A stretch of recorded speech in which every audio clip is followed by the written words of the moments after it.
kami puji di pagi yang teduh. Suci, suci, suci, murah dan perkasa, Allah Tritunggal, agung nama-Mu.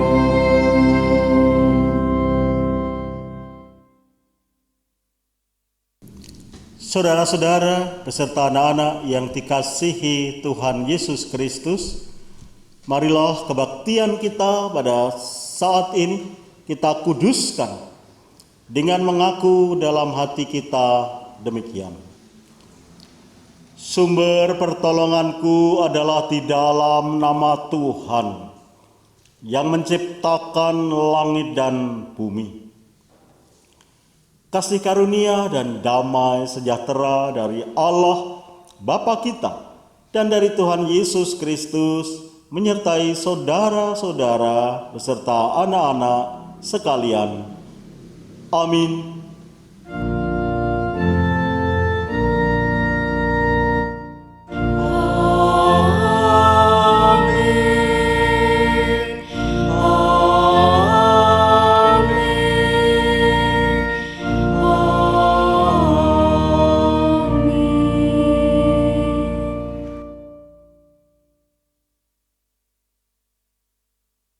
Bapak, Ibu, Saudara, dan anak-anak sekalian yang terkasih di dalam Tuhan Yesus Kristus, mari kita menyanyikan nyanyian pujian kita dari Kidung Jemaat 17, bait yang pertama, Tuhan Allah hadir.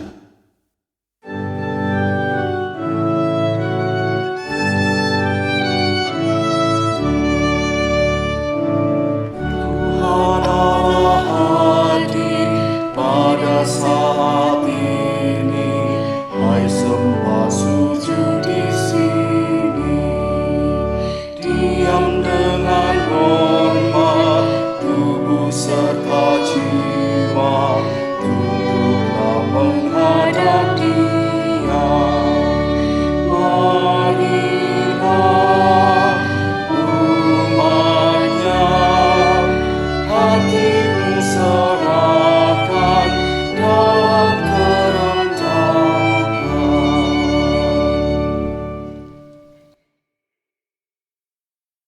Bapak, Ibu, Saudara, dan anak-anak sekalian yang terkasih di dalam Tuhan Yesus Kristus, kita akan membaca Mazmur pujian dari kitab Mazmur 23 ayat yang pertama sampai dengan 6. Tuhan gembalaku yang baik. Tuhan adalah gembalaku, takkan kekurangan aku. Ia membaringkan aku di padang yang berumput hijau. Ia membimbing aku ke air yang tenang. Ia menyegarkan jiwaku. Ia menuntun aku di jalan yang benar oleh karena namanya. Sekalipun aku berjalan dalam lembah kekelaman, aku tidak takut bahaya. Sebab Engkau besertaku, gadamu dan tongkatmu, itulah yang menghibur aku. Engkau menyediakan hidangan bagiku di hadapan lawanku. Engkau mengurapi kepalaku dengan minyak, pialaku penuh melimpah. Kebajikan dan kemurahan belaka akan mengikuti aku seumur hidupku, dan aku akan diam dalam rumah Tuhan sepanjang masa. Bapak, Ibu, Saudara, dan anak-anak sekalian yang terkasih di dalam Tuhan Yesus Kristus, mari kita menyanyikan nyanyian pengharapan kita dari Kidung Jemaat 451, bait yang pertama dan kedua, bila Yesus berada di tengah keluarga.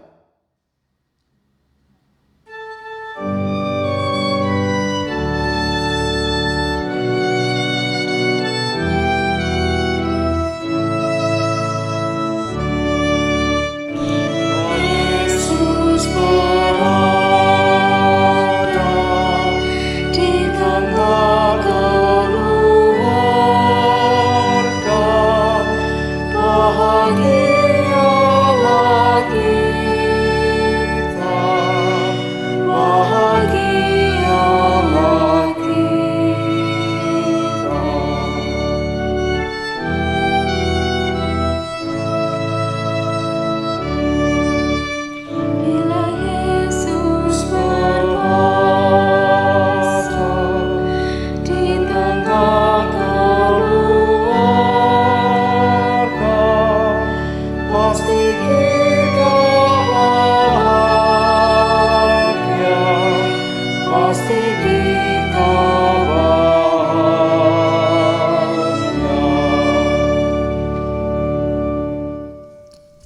Saudara-saudara beserta anak-anak yang dikasihi Tuhan Yesus Kristus, mari kita bersama mendengarkan dan merenungkan firman Tuhan. Kita mohon bimbingan Roh Kudus untuk menerangi kita, mengajarkan kita agar kita mengerti firman Tuhan dan dapat melaksanakannya.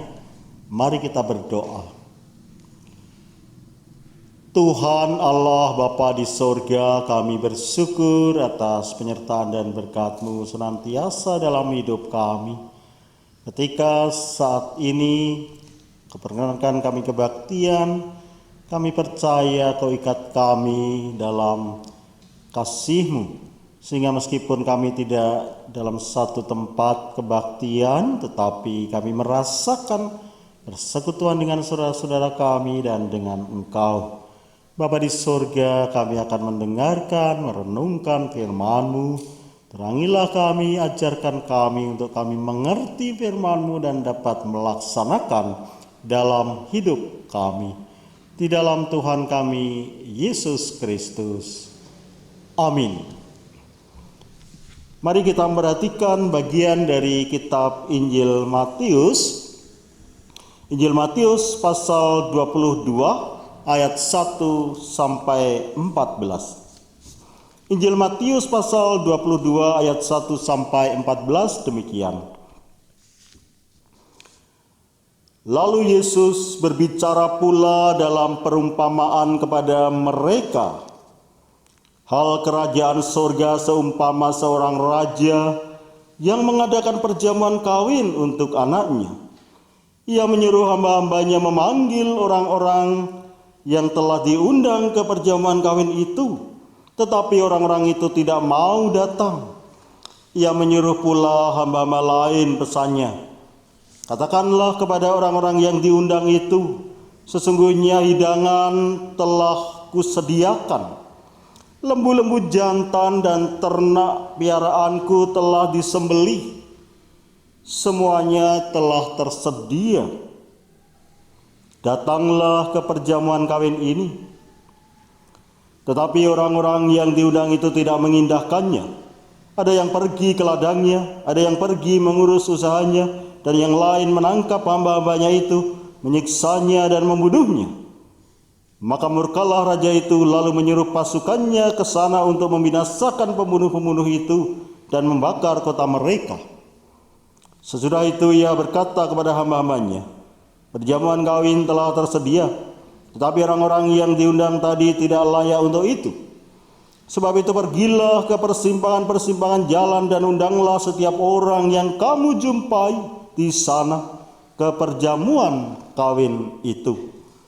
Maka pergilah hamba-hamba itu dan mereka mengumpulkan semua orang yang dijumpainya di jalan-jalan, orang-orang jahat dan orang-orang baik, sehingga penuhlah ruangan perjamuan kawin itu dengan tamu. Ketika raja itu masuk untuk bertemu dengan tamu-tamu itu, ia melihat seorang yang tidak berpakaian pesta. Ia berkata kepadanya, "Hai saudara, bagaimana engkau masuk kemari dengan tidak mengenakan pakaian pesta?" Tetapi orang itu diam saja. Lalu kata raja itu kepada hamba-hambanya, "Ikatlah kaki dan tangannya, dan campakkanlah orang itu ke dalam kegelapan yang paling gelap. Di sanalah akan terdapat ratap dan kertak gigi. Sebab banyak yang dipanggil, tetapi sedikit yang dipilih." Saudara-saudara beserta anak-anak yang dikasihi Tuhan Yesus Kristus, yang berbahagia adalah yang mendengarkan firman Tuhan dan memeliharanya. Haleluya.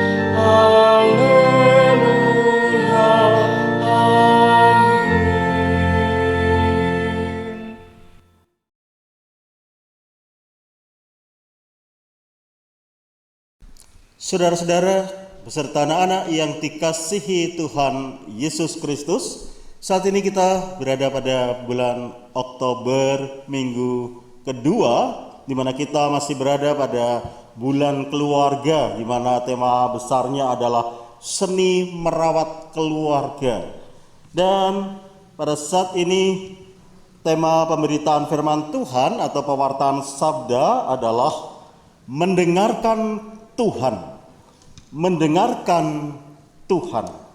Saudara-saudara beserta anak-anak yang dikasihi Tuhan Yesus Kristus, saat ini kembali kita mendengar pengajaran Tuhan Yesus Kristus tentang hal kerajaan surga. Hal kerajaan surga. Bukan kerajaan surganya yang dijelaskan, tetapi hal kerajaan surga itu mempunyai pengertian segala sesuatu yang berkenaan dengan kerajaan sorga. Sebagaimana tema kita pada saat ini, mendengarkan Tuhan. Di dalam kehidupan kita sehari-hari, mendengarkan Tuhan itu adalah bagian yang sangat erat dengan kerajaan sorga.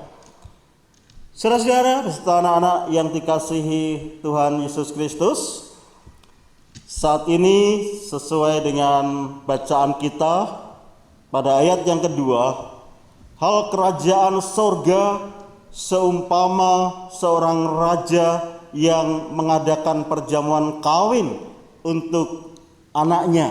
Itu yang diajarkan oleh Tuhan Yesus Kristus tentang hal kerajaan sorga. Pada saat itu, demikian diceritakan dalam bacaan kita, ketika akan mengadakan perjamuan kawin untuk anaknya, seorang raja itu menyuruh hamba-hambanya memanggil orang-orang yang telah diundang. Jadi mereka sudah menyebarkan undangan untuk perjamuan kawin di tempat yang sudah disediakan, tentunya di lingkungan istana begitu. Tetapi mereka yang diundang, yang mendapat undangan itu tidak mau datang. Padahal hidangan telah disediakan, lembu-lembu jantan dan ternak piaraan telah disembelih, semuanya telah tersedia, sudah siap sedia untuk pesta itu. Oleh karena itu sekali lagi sang raja kemudian menyuruh hamba-hambanya untuk memberitahukan kepada mereka bahwa segala sesuatunya sudah siap, sudah disiapkan oleh sang raja untuk pesta. Dan mereka sangat-sangat diharapkan untuk datang, mereka yang diundang itu. Tapi saudara-saudara, mereka ternyata tidak mau datang juga dengan berdalih atau dengan beralasan. Alasannya macam-macam. Ada yang mengatakan bahwa mereka harus pergi ke ladang untuk menggarap ladangnya. Ada yang mengatakan, aku harus mengurus usahaku. Mengurus usahanya, tidak bisa aku tinggalkan. Kemudian ada yang lain lagi, mereka bukan beralasan ada keperluan apa, tetapi sangat-sangat tidak terpuji, tidak menginginkan datang, dan bahkan hamba-hamba yang diutus sang raja itu kemudian mereka tangkap, mereka siksa, dan mereka bunuh. Saudara-saudara, beserta anak-anak yang dikasihi Tuhan Yesus Kristus, intinya bahwa mereka tidak punya minat, tidak punya niat untuk datang ke tempat pesta itu. Oleh karena itu sang raja kemudian sangat marah, dan kemudian mereka justru mendapatkan hukuman oleh sang raja. Dan karena undangan tidak mau datang, kemudian sang raja kemudian memerintahkan hamba-hambanya untuk mencari orang-orang siapapun yang ditemui oleh mereka untuk datang. Mereka, hamba-hamba ini kemudian berangkat, dan kemudian mereka menemui banyak orang di jalan-jalan, di persimpangan-persimpangan, dan dikatakan dalam ayat kita, orang-orang jahat maupun orang-orang baik Suruhlah mereka kemari. Suruhlah mereka untuk datang dalam pesta yang sudah kami persiapkan, yang sudah saya persiapkan itu di tempat pesta perkawinan. Dan akhirnya, saudara-saudara beserta anak yang dikasihi Tuhan Yesus Kristus, mereka justru yang ditemui di jalan-jalan, di persimpangan-persimpangan, mereka yang tidak diundang secara khusus tadinya, tetapi kemudian diberitahukan untuk datang, mereka pada datang. Dan akhirnya tempat pesta pernikahan atau pesta perkawinan itu penuh dengan tamu-tamu itu. Kemudian saudara-saudara beserta anak yang dikasihi Tuhan Yesus Kristus, sang raja ingin melihat para tamu undangan itu kemudian berjalan di tempat pesta itu. Dan apa yang terjadi? Demikian di dalam ayat 11 sampai ayat 13 menarik.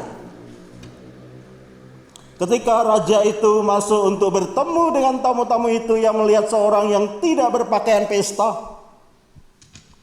Ia berkata kepadanya, "Hai saudara, bagaimana engkau masuk kemari dengan tidak mengenakan pakaian pesta?" Tetapi orang itu diam saja.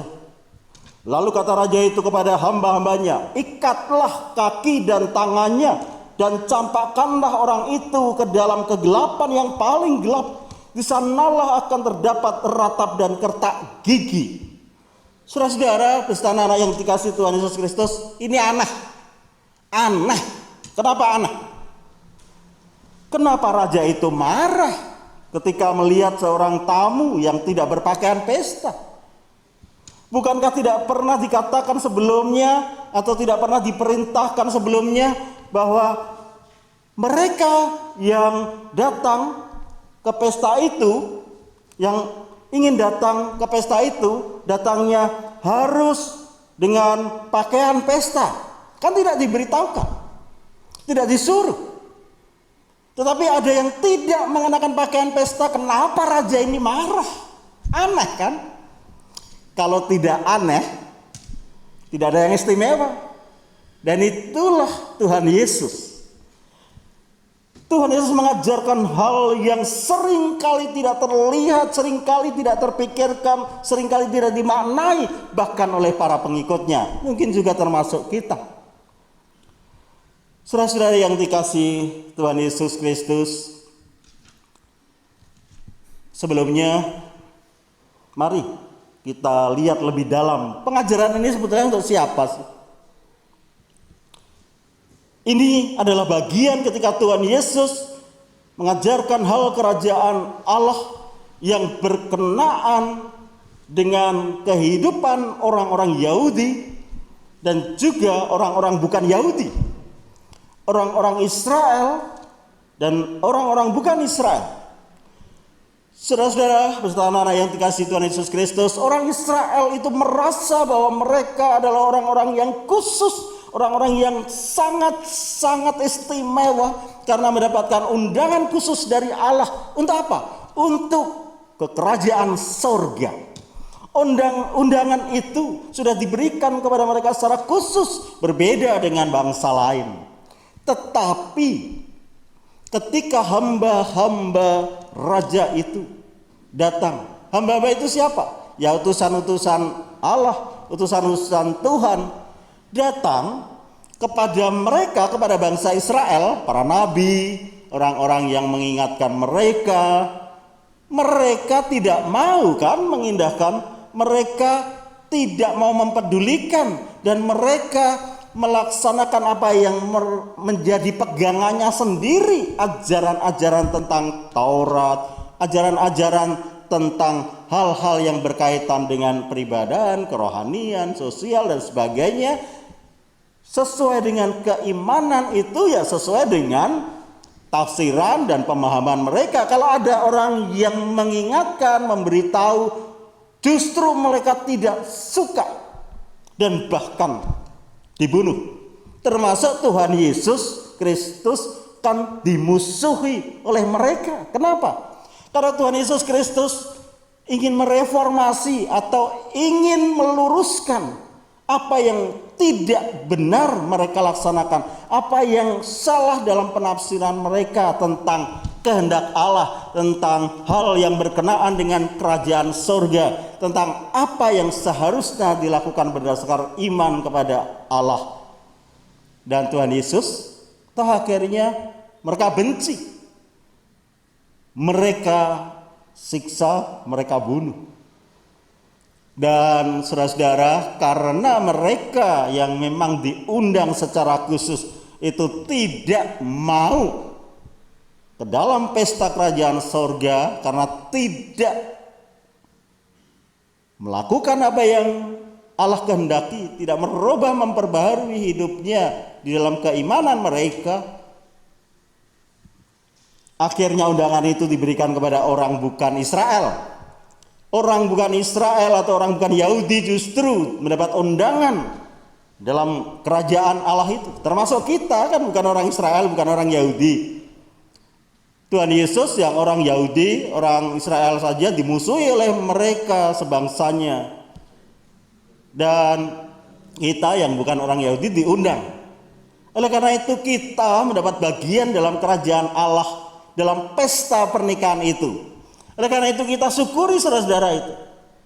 Pernahkah saudara-saudara merasakan mendapatkan undangan itu sebagai hal yang sangat-sangat istimewa, karena seharusnya kita tidak mendapatkan bagian dalam pesta pernikahan itu. Oleh karena itu yang pertama, mari kita syukuri. Kita memang bukan orang Yahudi, bukan orang Israel, tetapi kita mendapatkan anugerah khusus kerajaan sorga.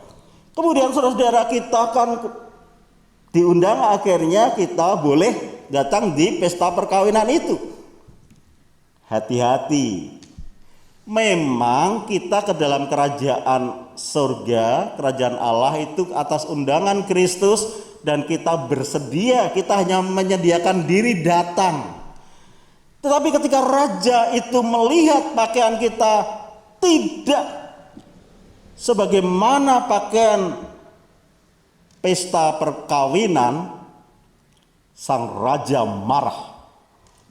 Kita tidak akan dapat mengatakan, loh kan tadinya tidak diberitahu saya harus melakukan atau mengenakan pakaian seperti apa. Ya tidak usah diberitahu di pesta pernikahan, pesta perkawinan itu. Ya sudah selayaknya pakai pakaian pesta perkawinan, pesta pernikahan, apalagi sang raja yang mengadakan di lingkungan istana. Banyak orang Kristen yang mengatakan bahwa kita ini hidup, kita ini selamat bukan karena didasarkan usaha kita, perbuatan baik kita, jasa kita, amal kita, dan sebagainya. Memang karena kita ini mendapatkan keselamatan karena anugerah Allah di dalam Tuhan Yesus Kristus sebagai penebus yang menyucikan kita, yang menyelamatkan kita. Kita terima dalam iman, dalam percaya, dan kita mendapat bagian dalam kerajaan surga. Kita mendapat bagian dalam keselamatan dan dijadikan anak-anak Allah. Dan ketika kita berada di pesta pernikahan, berada di lingkungan kerajaan Allah, di lingkungan di mana kita ini milik Kristus, apakah kita tidak memperhatikan pakaian kita yang seharusnya sesuai dengan pesta perkawinan itu? Atau kita mengenakan pakaian yang compang-camping, yang tidak karuan? Tidak usah disuruh-suruh. Kita ini sudah mendapatkan hidup baru, boleh datang di dalam lingkup kerajaan Allah. Kita ini sudah berada dalam naungan Kristus. Hidup kita mestinya kita sesuaikan dengan apa yang ada di lingkup milik Kristus itu. Bahwa kita selamat bukan berdasarkan perbuatan baik kita, iya. Tetapi perbuatan baik kita harus kita lakukan ketika kita sudah hidup di dalam keselamatan, kan begitu?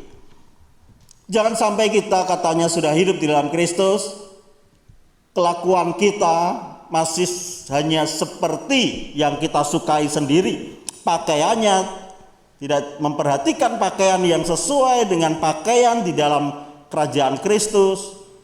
Dan akhirnya kita justru menjadi batu sandungan, kita menjadi orang-orang yang tidak bisa diteladani, tidak bisa menjadi teladan. Dan kita justru orang-orang milik Kristus lebih memprihatinkan daripada orang-orang yang tidak mengenal Allah. Sayang kan? Banyak orang Kristen, katanya Kristen. Maka orang sering menyebut KTP, Kristen tanpa pertobatan. Kristen tanpa pertobatan artinya pakaian di dalam pesta pernikahan kok tidak menyesuaikan. Tapi tetap saja, dulu sering saya sampaikan, yang pemarah ya tetap pemarah. Mestinya pemarah jadi peramah kan gitu kan. Yang suka mengelabui, suka bohong, suka menipu, tetap saja tidak memperbaharui dirinya. Yang egois hanya mementingkan diri sendiri dan egosentris hanya orang lain supaya melihat dia saja, yaitu tetap tidak mau peduli kepada orang lain. Pakai masker saja, saya kan sehat. Artinya kita tidak peduli kepada orang lain. Dan juga pernahkah kita mendoakan mereka, peduli kepada orang yang terdampak karena pandemi ini? Itu adalah bagian hidup di dalam pesta perkawinan, hidup di dalam lingkup kerajaan Allah, kerajaan sorga, hidup dalam mengungkapkan hidup baru milik Kristus. Oleh karena itu saudara-saudara, mari kita dengarkan suara Tuhan, perintah Tuhan, kehendak Tuhan, agar kita benar-benar menyadari dan kemudian perhatikan pakaian kita. Jangan sampai kita sudah terpanggil tapi tidak terpilih. Karena memang banyak yang terpanggil tapi tidak terpilih. Banyak yang boleh datang tapi kemudian tidak hidup di dalam Kristus, dan akhirnya keselamatan hidup baru yang harusnya diperoleh lepas. Dan saat ini kita dengarkan apa yang Tuhan kehendaki, yang difirmankan, dan biarlah kita hidup di dalam Dia. Amin.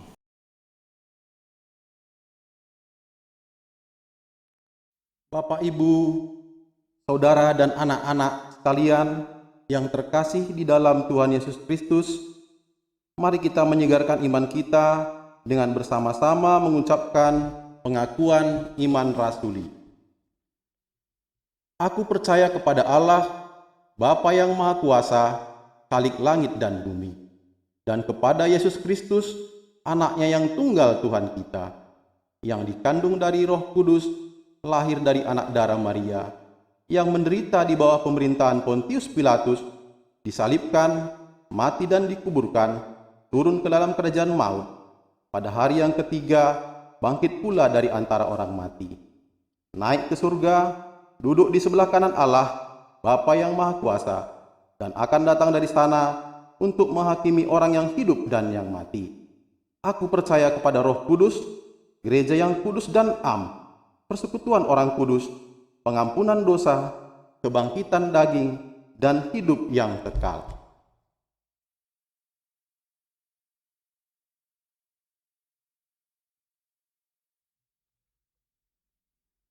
Bapak, Ibu, saudara, dan anak-anak sekalian yang terkasih di dalam Tuhan Yesus Kristus, anugerah Tuhan begitu besar, berkat-Nya selalu mengalir dalam hidup kita.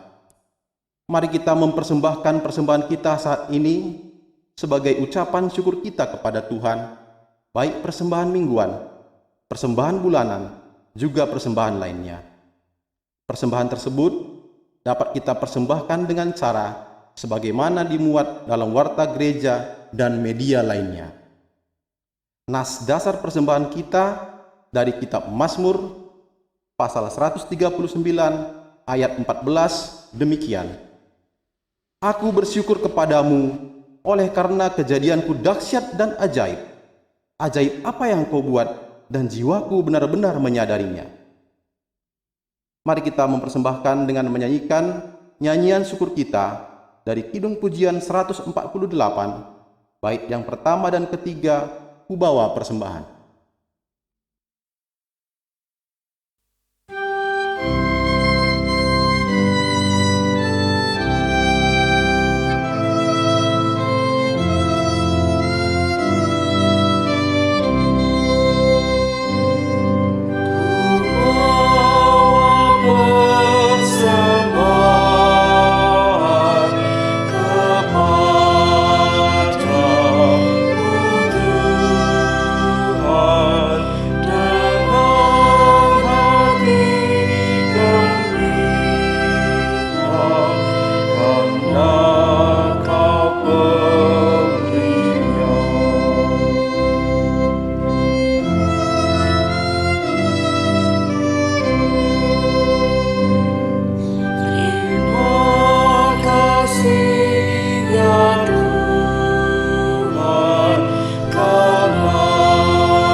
Saudara-saudara beserta anak-anak yang dikasihi Tuhan Yesus Kristus, mari kita menghadap Tuhan di dalam doa.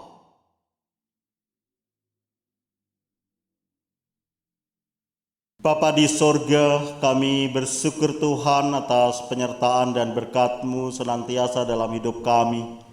Terima kasih atas undangan-Mu bagi kami untuk hidup di dalam Engkau, dalam kehidupan baru, dalam pesta perkawinan, dalam kehidupan kerajaan surga, karena karya Kristus, karya penebusan, karya penyelamatan bagi manusia. Dan kami Tuhan, Kau jadikan anak-anak-Mu, dan biarlah kami memperhatikan pakaian kami untuk pakaian yang sesuai dengan keadaan dan keberadaan kami yang telah berada di pesta perkawinan, berada dalam lingkup kerajaan-Mu, mengungkapkan hidup baru kami dalam keseharian kami, sehingga kami jadi bagian dalam karya-Mu, menjadi berkat bagi sesama, dapat menjadi teladan dan mendatangkan damai sejahtera. Bapa di surga, pada saat ini kami juga ingat saudara-saudara kami yang merasakan kelemahan raga karena sakit yang diderita, ataupun karena telah lanjut usia, atau yang ada di adiosmo. Berkatilah mereka Tuhan dengan kekuatan jiwa raga. Biarlah merasakan senantiasa Engkau hadir dalam hidupnya, sehingga saudara-saudara kami itu pun merasakan damai sejahtera-Mu, terang-Mu, dan pertolongan-Mu. Dan dengan pertolongan-Mu Tuhan, kami percaya bahwa kesehatannya semakin membaik. Karunialah kekuatan iman dan pengharapan juga, agar kehadiran-Mu senantiasa dirasakan, sehingga hidupnya senantiasa dalam persekutuan dengan Engkau dan kasih-Mu melingkupi saudara-saudara kami itu dan keluarga. Bapa di surga, kami juga mohon berkat-Mu bagi saudara-saudara kami yang saat ini sedang menderita sakit karena virus corona. Berkatilah juga mereka, karunialah kesabaran dan pemulihan dari sakitnya. Kau karuniai pemulihan kesehatan bagi mereka. Dan saudara kami yang ada di garda depan untuk menolong para pasien itu, para dokter, perawat, juga penyedia sarana-sarana medis, dan juga sarana-sarana untuk pendukung bagi perawatan mereka, serta pengobatan bagi mereka, sertai dan berkatilah juga untuk mereka menjadi bagian dalam karya-Mu dalam mendatangkan pertolongan bagi mereka. Bapa di sorga, kami juga mohon berkat-Mu bagi proses pengadaan vaksin yang saat ini masih berlangsung. Berkatilah agar semuanya dapat berjalan dengan baik dan segera vaksin dapat digunakan untuk menangkal virus corona itu, sehingga keadaan negara kami dan dunia ini semakin membaik. Dan itu semua kami percaya bahwa Engkau berkenan menolong kami, menyertai dan memberkati hidup kami semua. Bapa di surga, berkatilah para pemimpin negara kami, Bapak Presiden, Bapak Wakil Presiden, para pengambil keputusan di negara kami ini, juga aparat, juga para pemimpin di daerah-daerah, sampai saudara-saudara kami yang melayani di lingkup RT. Berkatilah mereka Tuhan, agar pengabdian mereka boleh mendatangkan damai sejahtera bagi bangsa kami. Dikuatkan jiwa raga, dikaruniai kesabaran dan hikmat-Mu menyertai mereka. Juga gereja-gereja-Mu Tuhan, yang saat ini baik yang telah mengadakan kebaktian di gedung gereja ataupun yang belum, sehingga masih mengadakan secara online atau daring sebagaimana di GKJ Dayu saat ini. Berkatilah agar kebaktian yang diadakan tetap dirasakan sebagai kebaktian di mana persekutuan kami rasakan, dan bahkan persekutuan dengan Engkau kami rasakan di dalam hidup kami. Dan biarlah kami dapat melanjutkan ibadah kami ke dalam kehidupan kami sehari-hari. Bapa di surga, berkatilah juga saudara-saudara kami yang saat ini masih terdampak karena pandemi ini, dan bahkan di beberapa kota ada pengetatan untuk protokol yang harus dilakukan, serta khusus di daerah istimewa Yogyakarta tanggap darurat diperpanjang sampai akhir bulan Oktober ini. Oleh karena itu Tuhan, berkatilah upaya-upaya dari pemerintah dan juga bersama dengan masyarakat untuk boleh berdaya guna menanggulangi virus corona, dan juga semua hasilnya boleh dirasakan semakin berkurang. Saudara-saudara kami yang terpapar corona semakin sehat, dan kami percaya bahwa Engkau berkarya untuk damai sejahtera bangsa kami. Bapa di sorga, juga sementara kami dalam pandemi ini, saudara-saudara kami di berbagai daerah banyak yang menderita karena bencana alam yang dirasakan.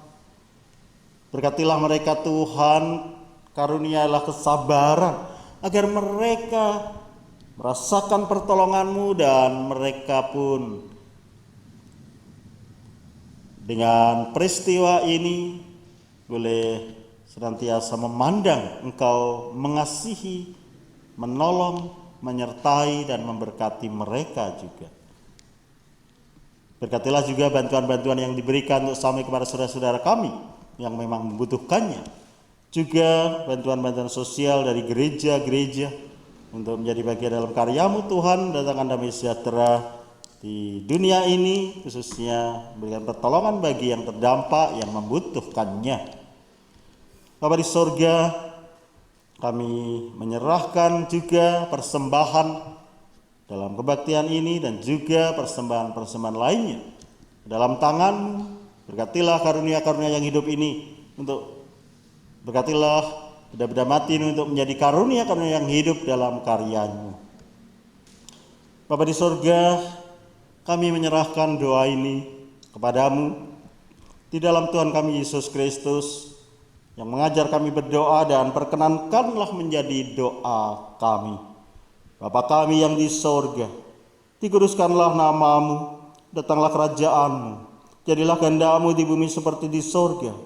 Berikanlah kami pada hari ini makanan kami yang secukupnya, dan ampunilah kami akan kesalahan kami, seperti kami juga mengampuni orang yang bersalah kepada kami. Dan janganlah membawa kami ke dalam pencobaan, tetapi lepaskanlah kami dari yang jahat. Karena Engkau-lah yang punya kerajaan dan kuasa dan kemuliaan sampai selama-lamanya. Amin.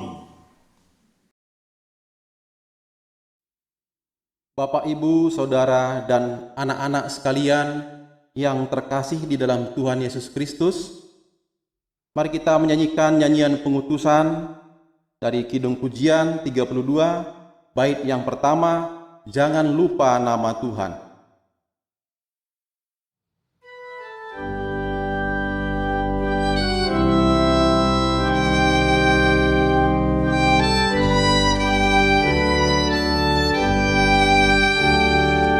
Jangan lupa nama Tuhan, benar kekal teguh. Nama itu meneduhkan yang susah dan mengeluh. Indahlah namanya, perlindungan yang teguh. Indahlah namanya, perlindungan yang teguh. Saudara-saudara beserta anak-anak yang dikasihi Tuhan Yesus Kristus, marilah kita melanjutkan kebaktian kita ini dengan senantiasa kita mendengarkan Allah, mendengarkan apa yang difirmankannya, apa yang diperintahkannya, dan juga kita menghindari apa yang dilarang dengan mengungkapkan, menyatakan kehidupan baru, kehidupan di dalam Kristus untuk mendatangkan damai sejahtera. Terimalah berkat Tuhan. Kasih karunia Tuhan Yesus Kristus dan kasih Allah Bapa di dalam persekutuan Roh Kudus menyertai saudara-saudara dan anak-anak sekalian. Amin.